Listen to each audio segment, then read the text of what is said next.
In 1995, Michael Jackson released a song, "They Don't Care About Us." Behind him, vibrant drummers played, their sticks striking with divine rhythm. These were the Olodum drummers of Brazil. Their name, Olodum, comes from Olodumare, the Yoruba word for God, the Creator. This rhythm began in the heart of Yoruba country, carried across the Atlantic in chains, kept alive by those who refused to let it die. It all began in the Igbado city-states of the Yoruba country. During the days of the jihad, the emir at Ilorin sought to impose a new religion on Oyo. They launched campaigns that destroyed the spiritual centers of the kingdom. The magnificent palaces of the Egungun priests were raided, and the sacred dresses and emblems looted. Many shrines were desecrated, their spiritual objects carted away to Ilorin by the emir's soldiers. In response, the king of Oyo built a new city in the Igbado region. He moved many of the empire's sacred emblems to this new city, along with the scholars and princes of Oyo, safe from the reach of the emir and his soldiers. The chiefs of Igbado held regular meetings in their senate. They discussed politics, commerce, social events, and festivals. Above all, they deliberated on leadership. In one of the Igbado towns was the city of Oke-Odan. It stood close to a great river flowing from the north. Its people were farmers and traders, a proud upper-middle-class community. Its chief, Ayokunle, was a wealthy merchant and farmer. He traded with the coastal cities and maintained a large warehouse in Oke-Odan. Ayokunle had a beautiful daughter named Aina. She was an adored princess, the light of her father's life. The administrator of the Igbado district at the time was Dekun. He ruled for a few years and amassed great wealth as the overseer of the trade district. But as civil war from the north spread south, the Igbado people grew dissatisfied with him. Dekun was not a great general. He lacked the strength to defend Igbado in times of war.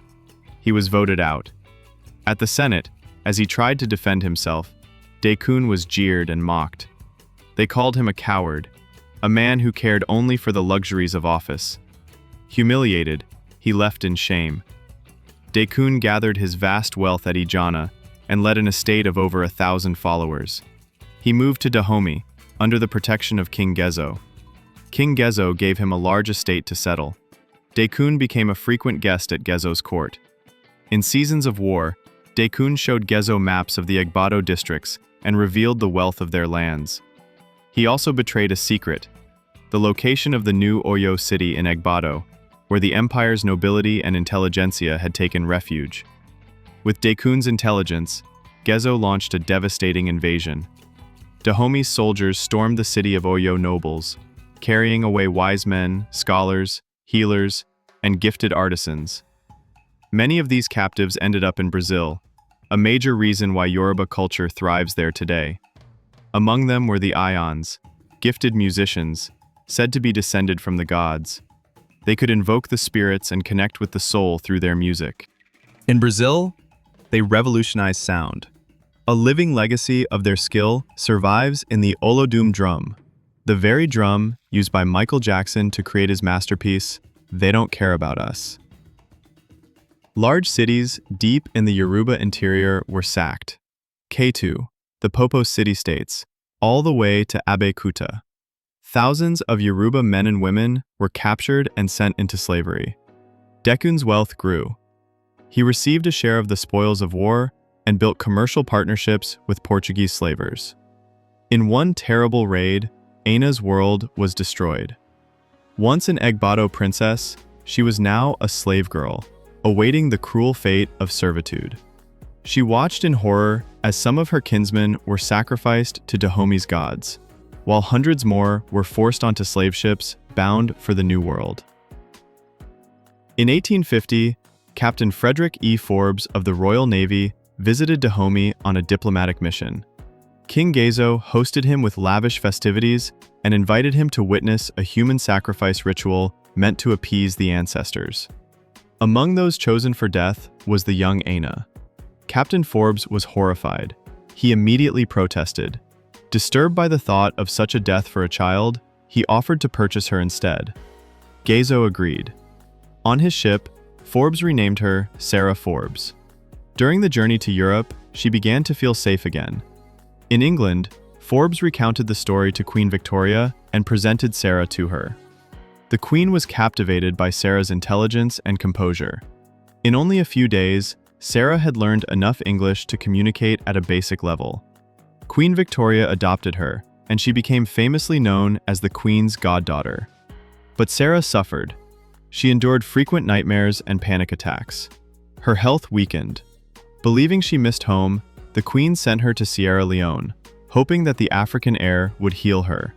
In Sierra Leone, as a teenager, Sarah met James Pinson Labolo Davies, a young man of Yoruba ancestry. They became close friends. Sarah confided in him that she dreamed constantly of her father's death, and of a man who haunted her nightmares, Dekun. A few years later, James Labulo Davies became a successful trader. He acquired ships, navigating the coastal regions of West Africa and British channels. He bought state-of-the-art rifles and joined a campaign against Dahomey. A new warrior city had emerged near Dahomey, Ije. Its leader, Kurunmi, was the field marshal of the Oyo Empire. James Davies supplied Kurunmi with modern guns and ammunition. Kurunmi launched a brutal campaign into Dahomey. His generals clashed with Gezo's forces in bloody, unrelenting battles. Kurunmi's army crushed the Dahomey warriors. Gezo, now old and fearful, begged for peace. He offered tributes and payment to spare his kingdom. Kurunmi agreed, but made one special demand: deliver Dekun. Gezo could not refuse. He handed over his friend Dekun to save his kingdom. Kurunmi sent Dekun to Oyo as a prisoner. When James Davies heard the news, he was elated. He traveled to Oyo with a professional cameraman and documented Dekun after his execution. He sent a postcard and a letter to Sarah Forbes. Tonight, as the sun sinks into the sea and you close your eyes to rest, may your sleep be peaceful. The man who gave you nightmares is no more. Justice has been served. In 1862, James Labulo Davies and Sarah Forbes Bonetta were married at St. Nicholas Church in Brighton, England.